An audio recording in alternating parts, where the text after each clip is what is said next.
Well, I think transformational coaches versus transactional coaches are always other centered.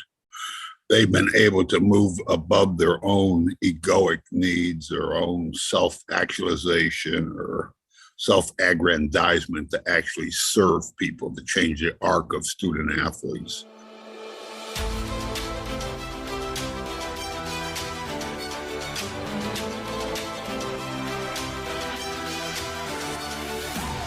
Welcome to the Cutting Edge Coaching Podcast, where we believe coaches are some of the most important teachers and leaders in the world, and they deserve to be supported. I'm your host, Luke Gromer, and every week we're bringing you conversations with coaches, experts, and leaders from across sports that will help you get better at teaching and leading so that you can develop high-performing teams and high-character people. Coaches, I'm excited to welcome Joe Ehrmann to the podcast. Joe was an All-American football player at Syracuse, then went on to have a 13-year NFL career. Following his NFL career, he's done several things, including coaching, writing, and educating coaches. He's been named the most important coach in America by Parade magazine, and the Institute of International Sport chose Joe as one of the most influential sport educators in America. Coach Ehrmann's revolutionary concepts of purpose-based football, transformational coaching, and developing healthy masculinity are the subject of the New York Times bestseller, Season of Life. Joe is also the author of the highly influential and popular book, InSideOut Coaching, How Sports Can Transform Lives. Joe is currently the president of the InSideOut Initiative, an evidence-based, systems-level approach that inspires and catalyzes communities to transform the current interscholastic sports culture to one that values the human growth and development of student athletes. On a personal note, which you'll hear a little bit more about in the interview, this was kind of a dream come true for me to get to talk to Joe. His book and his work has been really important for me on my journey, and since I began this journey of interviewing coaches for the podcast, he'd been at the top of my list of people I wanted to talk to. I'm incredibly excited to share this conversation with you guys. In this conversation, we talk about finding deep meaning in our coaching, the importance of understanding our own life narrative, modeling and teaching character, and the importance of empathy in our coaching. If you enjoyed the episode and want a copy of the podcast notes, just click the link in the show details. And if you're interested in learning more about what we offer coaches, book clubs, cohorts, trainings, or consulting, just check out the show details for links to learn more about all those, or just send me an email. I'll be running another book club at the end of January that's going to dive into practice design and culture, so make sure you check out the link for more information or to sign up. And just a heads up on the audio, Joe is sitting outside on his front porch, so you might hear some birds chirping and a little bit of background noise at times. Now to part one of my conversation with Joe Ehrmann. Enjoy the episode. Coaches, really excited to welcome Coach Joe Ehrmann to the podcast today. Joe, before we start, I just need to take a minute and say with the audience listening, kind of what I said to you when we first connected, mainly thank you for your work and your book, because like I told you, it was incredibly influential in my life and my coaching journey to read your book when I began my coaching career, because it helped me put a lot of words to the experiences that I had as an athlete, which were the majority of were really positive, with a lot of transformational coaches in my path. And it helped me just gain so much clarity around my purpose and my vision for the kind of coach I wanted to be and the impact I wanted to make. And so I just want to say thank you for writing the book, for sharing your journey, and for the work you're continuing to do with coaches, because it's deeply impacted me. And through that, I believe will just deeply impact, hopefully, a lot of athletes on their journeys. Well, thank you very much, Luke. And, it's kind of my payback. Sports have helped change and sustain my life. And I know it can be a power for great good or not so good. So you're the kind of guy in your spirit. I look forward to reading your book one of these days. Well, yeah, when and if the time comes, I'll be sending it to you. Maybe for an early read, so I can get some feedback from you on it. Well, let's start off and talk about this. Let's talk about, as coaches, this kind of search for self-transcendence and deep meaning in the coaching work that we're doing. Tell me your thoughts on that and why it's so important. Well, I think transformational coaches versus transactional coaches are always other centered. They've been able to move above their own egoic needs, their own self actualization or self aggrandizement to actually serve people, to change the arc of student athletes. So, spirituality to me is the quest for self transcendence. It is the process. You know, there's a 5,000-year history of religion in the world. And I'm seminary trained and ordained in 87. But in that 5,000-year history, from indigenous religions all the way to the major religions today, there's always been a path of inner spiritual transformation. So those things come about. I've done the collective work on this, and they're really about self-understanding. You need to know who you are as a coach, what your strengths are, what your passions are, what you need to further develop. The second part of that is self-compassion. Once you understand your own life narrative, then you really need self-compassion. We're very hard on ourselves, particularly as coaches. We all have this inner critic in our minds, this judge, the dark rider, or the crazy roommate that speaks to us all the time. And when you see coaches going off on some 15, 16-year-old kid because they blew a coverage, that's really not about that student athlete. It's really about the unprocessed work of that coach. So we need to be more compassionate toward ourselves, change that voice. What we've got to recognize is that you're not the voice, you're listening to the voice. The voice is the audio of your own life narrative. So self-understanding, self-compassion, then all of us need some kind of meditative practice in order to quiet that voice so we don't have to listen to that voice. And then really mindfulness is the ability to walk onto the field, to walk in life with an open heart, to actually be in the moment, not going in the past or projecting in the future, being present with young people, because I think coaching is all about a context provides a context to look some young person in the eye and affirm and validate their dignity, their human potential. So that really takes other-centeredness to do that. And that's coaching and mentoring are similar things. Yeah. I love what you talked about there as far as the inner critic goes, because, and I know this isn't, specific to coaching. This is just people and life. It's some of these things that we're talking about here. But I think in coaching, where your job and your performance of your team is on public display, and you're getting judged on that, or you're feeling that pressure, it just amplifies the opportunities for that inner voice and inner critic to control us in a lot of ways if we're not aware of it. And you talked in there about it really comes from understanding your own life narrative and some of these messages or maybe themes that are now playing themselves out. Can you speak more to that? Like what's this journey that we as coaches need to go on to understand our life narrative and how that maybe affects our behaviors in some positive or negative ways? Yeah, well, we need to be able to sit and contemplate. Many of us have had experiences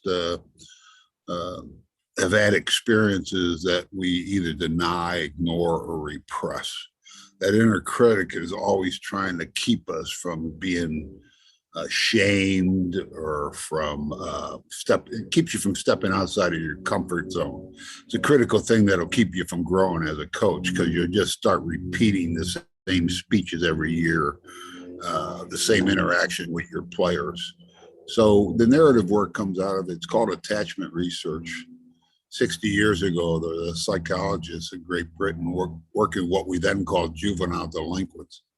He started to make the connection between the way these children were parented and early exposure to violence to their outcome. Long story short, he ended up asking the question, or ended up proving the point, that the single biggest predictor of a parent's ability to optimize the human potential of their child is when that parent has made sense out of their own life.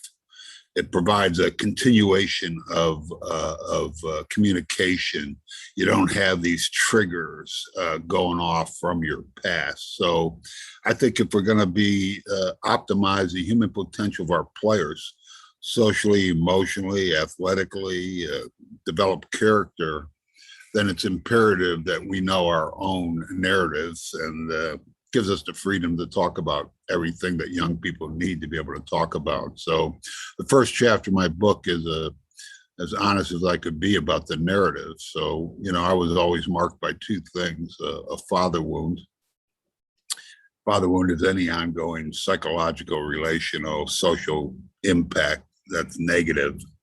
Wouldn't have happened if you had a healthy relationship with your father. But I think the number one common denominator in the NFL and in sports is father-son dysfunction, because it makes you strive to achieve. It's really a pathological drive to success, because you end up not caring what the cost is to your own family, to the people you love and care about, because you're so driven to get to success in expectation of the love and acceptance of your father to be elevated. So narrative work is absolutely critical, because all lasting and meaningful change starts on the inside and works its way out. So that's why we call it InSideOut work. You just can't slap on new language from the book or new thoughts. You have to internalize them. And all of us have our own transformative power.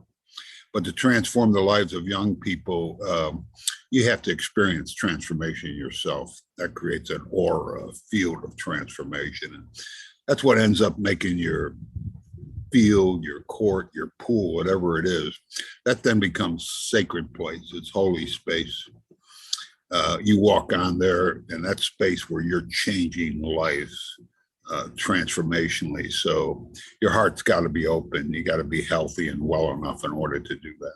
Yeah, that's so powerful. I got chills as you were talking about that sacred space. It's this transformational space where this is about growing and developing. And like you said, it starts with us. I'm really curious, as you finished your playing career and you transitioned into then eventually coaching.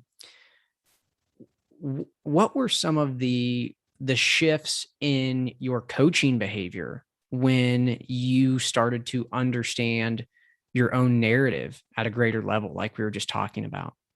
Yeah, it moved you from transactional or having little or no impact to transformational. Biggest shift in my life was I was in my seventh year of professional football, and I watched my little brother die of cancer over a 5-month period at Johns Hopkins Hospital in Baltimore.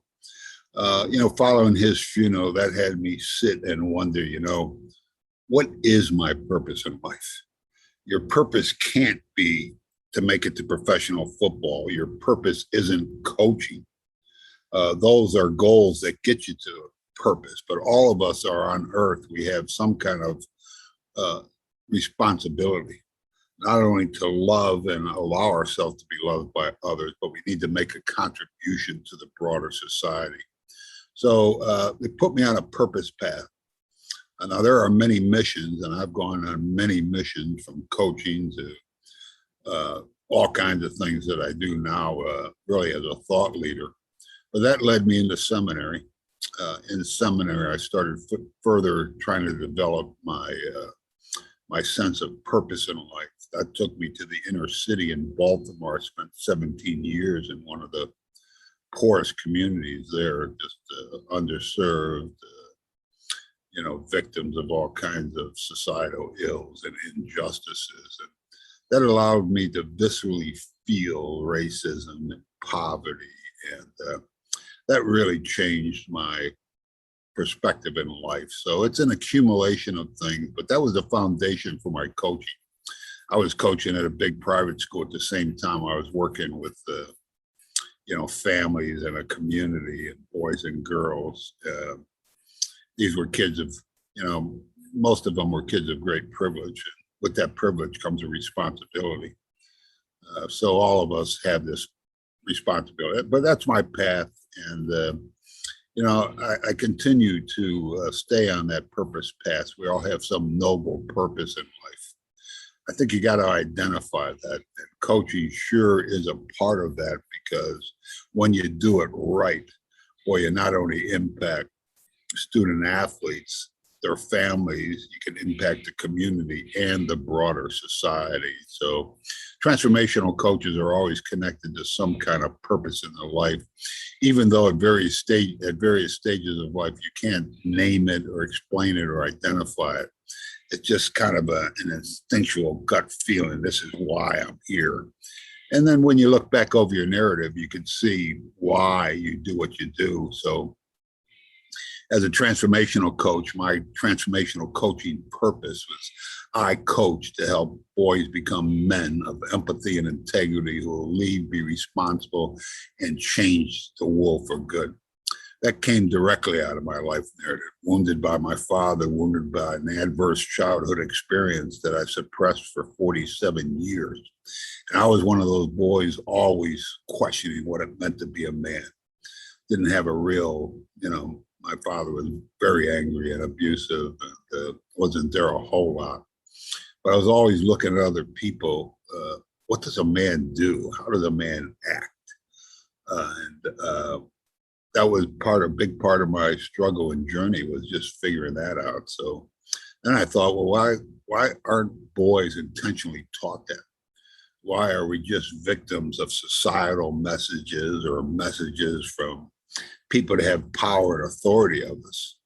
Masculinity is a social construct that varies from socioeconomic, racial, cultural thing, but every man ought to have his own definition of what it means to be a man or what it means to be a woman. And you define who you are, what your values, what your passions, what your skills and opportunities are. Yeah, that's so powerful. And that was one of the things that I wanted to talk about, connected to that, as far as, developing the character of the athletes we coach. And, I love some of the things you talk about in your book about, character. It has to be intentionally modeled, and it has to be intentionally taught. And both of those things, I think, are challenging in their own right. But I think that it's the power is when we do both of them, right? It's incredibly important to model, but if we just model it and we don't teach it, we're missing something there.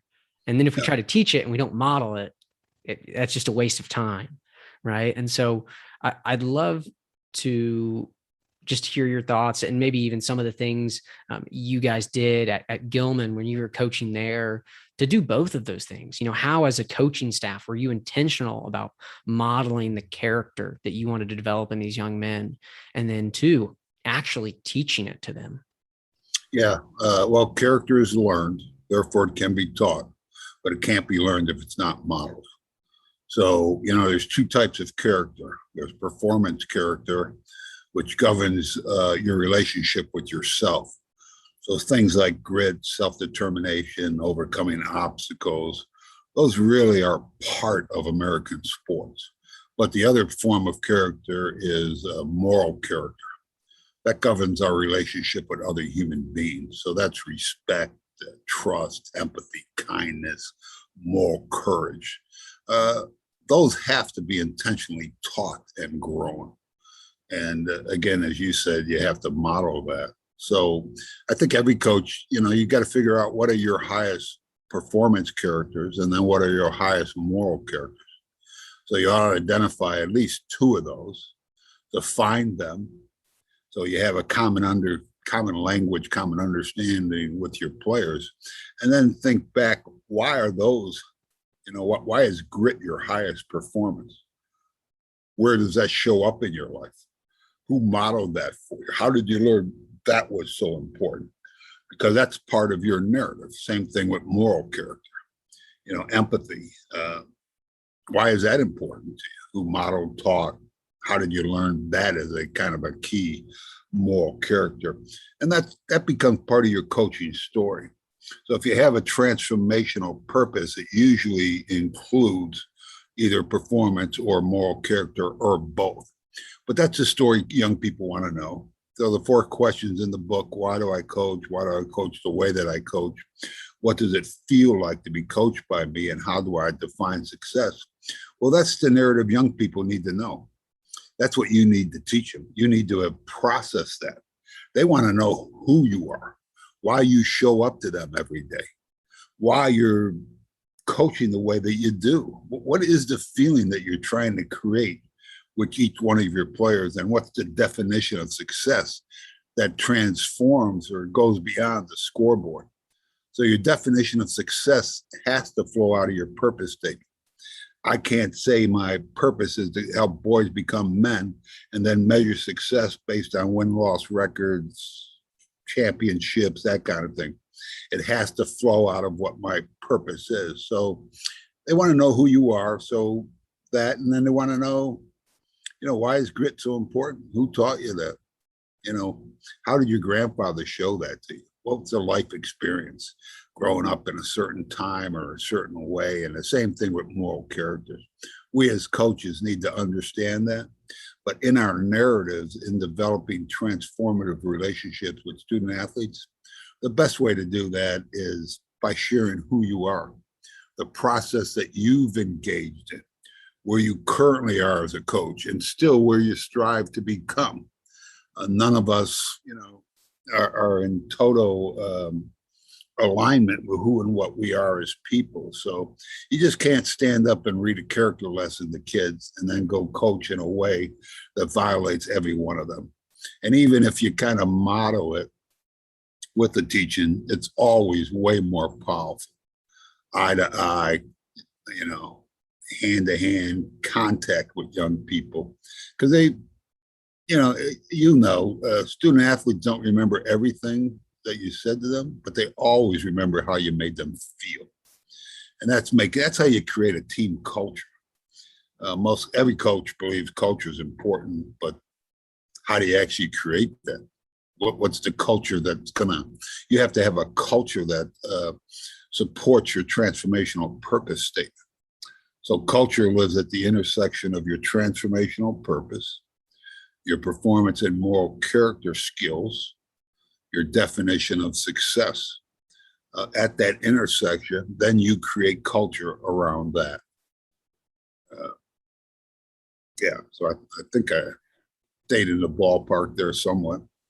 Yeah, I love that. I love that concept of, this is our culture is the intersection of these philosophies and these values and these moral and performance character traits that we're striving to instill in our athletes to help them, transform and grow as people on their journey. Go ahead. And it creates teammates. And, we live in a world of pseudo community. We have these kind of lack of any kind of depth relationships with people. We have this pseudo community. Nobody knows really who we are. We might answer if we're asked at some surface level, but that inner critic is always keeping back the things you haven't yet accomplished, all the fears that you have as a man or a woman, what you're afraid of. And so you've got to know the answer to those things before you can create a culture. So what is your definition of success? What are your performance, moral character skills? And your transformational purpose statement. And success always has to be around intrinsic values. Intrinsic values, when young boys and girls show up to play, recreation or youth sports, they're motivated to play that sport just because they want to participate in that sport. They want to be teammates. They want to have fun. The problem is, beginning in youth sports, we start adding all these extrinsic values. So now it suddenly becomes about a scholarship or approval from someone or trophies or rewards. And we take the joy out of that. That's why 70% of young athletes drop out by the age of 12.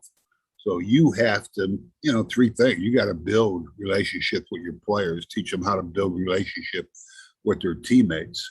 You've got to ensure that they are having fun. And the third thing, they need to get better at the game. So intrinsic motivation is autonomy, the freedom to show up on that field who you really are with all of your developmental needs, mastery, which is developing a skill level, and then purpose. Purpose is finding your sense of identity, your value, your contribution to the world. And success has to be built around those three things. Winning is important. You play, plan, and prepare to win, but that's only a goal. That only helps you get to what the real purpose is. Yeah. One of the things that you mentioned a little bit earlier, and then I think it undergirds what you just talked about there, was the importance of empathy in our coaching. And, what you just shared there, it's all about, and we've got to consider, why the people that we're coaching are in front of us. Why are they actually there? And what does that mean for us as coaches? And then considering, what are their needs? Considering how does it feel to be coached by me, right? What does it feel like to be a part of this team? I'd love for you just to talk more about the critical importance that empathy plays in our coaching if we really want to be transformational. Yeah, and I think empathy plays a critical role in every relationship. It's really hard to develop meaningful relationships apart from some kind of empathy.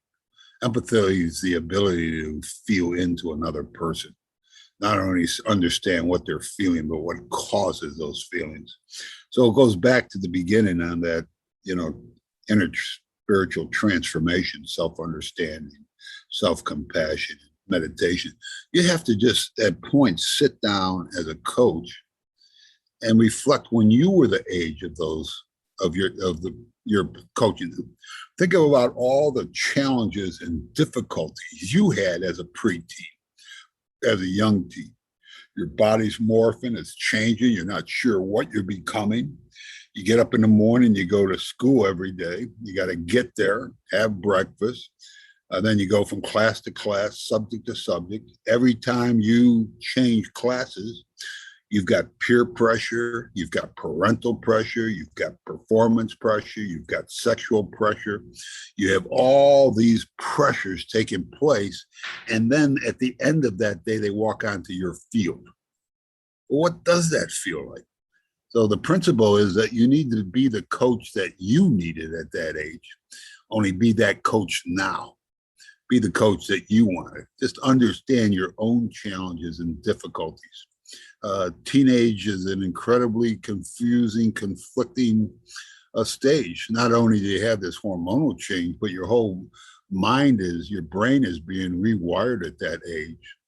So trying to just sit and think about them and get away from your own egoic needs, what you're trying to accomplish, but how do I meet the needs of my players? So, my two highest performance characters and moral character skills in my transformational purpose statement are empathy and integrity.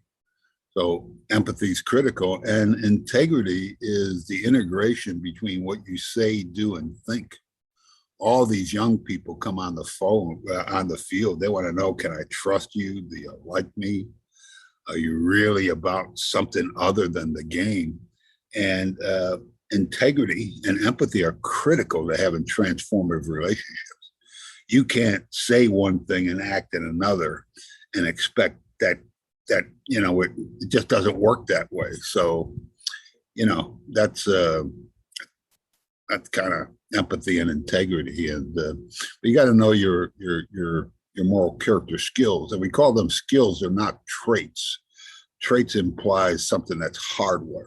All skills are developed, and all of us have grown socially, emotionally, and in character, in community with other people.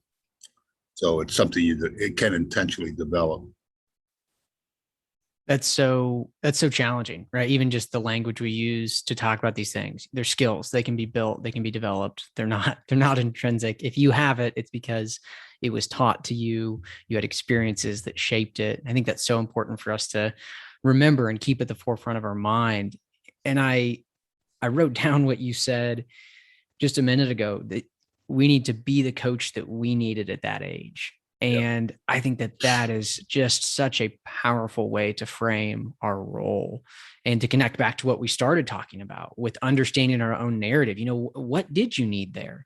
Who was the coach that delivered what you needed when you were that young person? And what did they do? How can you emulate that coach that played that positive role? Who was the coach that, man, they didn't provide what you needed? They missed you, right? Maybe even the way they coached damaged you, right? Like stay away from what they did, right? And just continually coming back to that question of, man, what did I need when I was a 16-year-old boy, right? Trying to figure out who I was and where I belonged in this world. I think that's so critical for us to continue to consider and come back to, not only, as we prepare for a season, but within the midst of a season and the individual situations that occur with athletes, be it, maybe it's violations of our team rules or standards or, conflicts that they have with each other, just continuing to come back that, what did I need when I was in their shoes is just so powerful for us to consider. It gives you the doorway, but basically every study shows the longer students play sports in America, the higher level they attain, the more morally and ethically callous they become. There's something in American sports that's leukemic to developing, these traits that we need of every citizen, every community member. But when you put your own ego, when you put the win ahead of your own integrity, your own words, then it's really problematic. And, that's what I work on now is how do we transform sports? Why are sports even part of schools if they're not going to be part of education? They have to be teaching and learning. Sports can be in a school, but that doesn't make them education-based or what we call purpose-based. Purpose-based is connecting student athletes to transformational coaches and a culture of belonging for their social emotional character development. That's the highest takeaway you get from playing sports, because social emotional character development, that is the key to success in athletics, academics, vocation, and life. It's often called the missing link in education because those things are no longer specifically taught. That's why I think, the most important class of today is that 9th class out there on your field. You have this incredible opportunity to teach a life skill that's just critical to success by any definition of what that means. Yeah, that just brought up a thought in my head. One of the coaches that I coach with, he shared something with me. It was either last year or the year before that I just thought was so powerful. I was talking to him about something that had happened in one of my classes and just a struggle. And I was teaching in a classroom, and he said, yeah, the difference between the classroom and our court is that in your classroom, there's a lot of kids in there that don't want to be there, but on the court, every single kid wants to be there. And I think that's the power of it. Like you said, that's why it can be the most important, the most influential period of their day, because, and we could talk about this for a long time, because our society values sports so much, probably too much, right? These kids value it too, right? And if we can take it and use it as a force for good, it's so powerful because they want it. They want to be there. They're so motivated to be there, unlike in a classroom where you may have a kid that wants to be anywhere else. And so man, yeah, you've got a captive audience with our athletes in sports so often. And it's so important for us to take advantage of it. Yeah, but it's also countercultural, because what America and young people value in sports is performance, not necessarily the moral development that takes place. It's often at the expense of that. That's a critical part of this whole shift and change that needs to take place. It has to be integrated into everything in a school is teaching, learning. Coaching ought to be teaching, learning as well. The other part of that problem is, while every kid desires to be part of that team at the beginning, many young people disengage Boy, when you start treating that your players at the end of the bench or on that younger age level, they have the same inherent value and worth as every player does. And your goal is, character means to mark, scratch, and engrave. It's an old Greek word. When that silversmith created that beautiful silver chalice, they would turn that over and put their character on that. In the same way, we want to etch character into every young person in some indelible way. But, we spend so much time talking about courage, kids playing through injury and rehabbing, sucking it up and all this stuff. Yet these very same kids can't stand up to a minimal of peer pressure. The moral courage is what needs to be honored. Moral courage is when we start changing people and culture and society. So we have to be very intentional on that. So that, like me, as a high school, college, I was always the best kid on the team. I was the biggest, the strongest, the fastest, had a successful NFL career as well. But at some point in my life, I came to understand and think about just how courageous it was for some of my teammates. Very little athletic ability, lacked the size, lacked the strength, and yet every day they showed up for practice. Every day they were in the weight room. Every day they did all the running and stuff. That has to be honored. I always use the parable of the talents, which is a biblical story, but to contextualize it is God, the universe, however you want to define that, gives some kid 10 athletic talents, some kids get 8, some kids only get 2. But the kid that has 2 talents or 5 talents and brings them to the team every day, all 5 or all 2 of those, that's more honorable than the kid that has 10 and can slip down to an 8 or a 7. So you want to make sure you have to uphold and you have to integrate every kid on your team. Otherwise, you're going to, in football, where you have a large number of players, you just got kids in the back, man. They're just showing up, but they're disengaged. Same thing with employment. So you have to be very intentional, and it goes back to your purpose. I'm not trying to create great football players. I'm trying to create great human beings. And any kid that wants to be part of my team, boy, that's my commitment to them.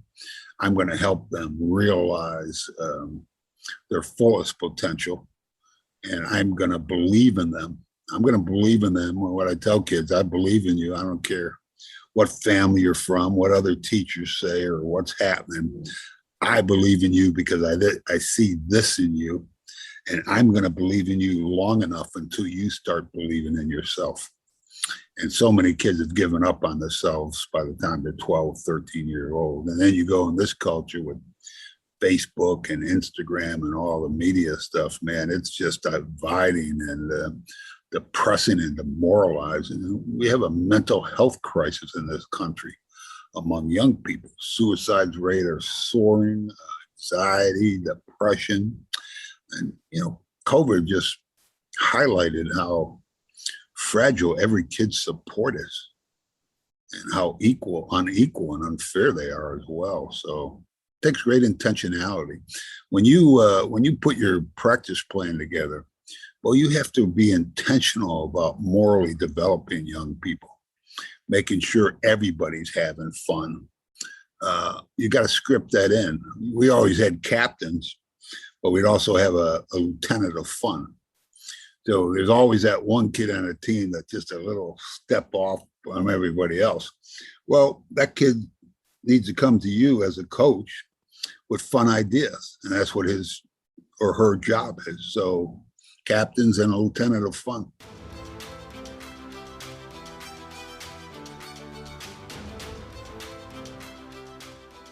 Coaches, thanks for listening to this episode. I'll be back with part 2 of my conversation with Joe next week. As always, if you enjoyed the episode and you want the podcast notes, just check out the link in the show details. I've got 3 takeaways from this episode. The first is, we have to understand our own narrative to truly be transformational coaches. The second is what Joe said about character. Character is learned, therefore it can be taught, but it can't be learned if it's not modeled. We must model and teach both performance and moral character. And the third is the question Joe challenged us to consider. What did I need when I was that age? Joe said, and I quote, "The principle is that you need to be the coach you needed at that age. Only be that coach now. Be the coach that you wanted." What a powerful approach to take in our coaching. I think we'd all better serve our athletes if we took time to reflect on that question and become that coach. I'll be back with part 2 of this conversation next week. Like I mentioned in the intro, if you want to learn more about how we serve coaches, just check out the links in the show details. Thanks for listening to the podcast.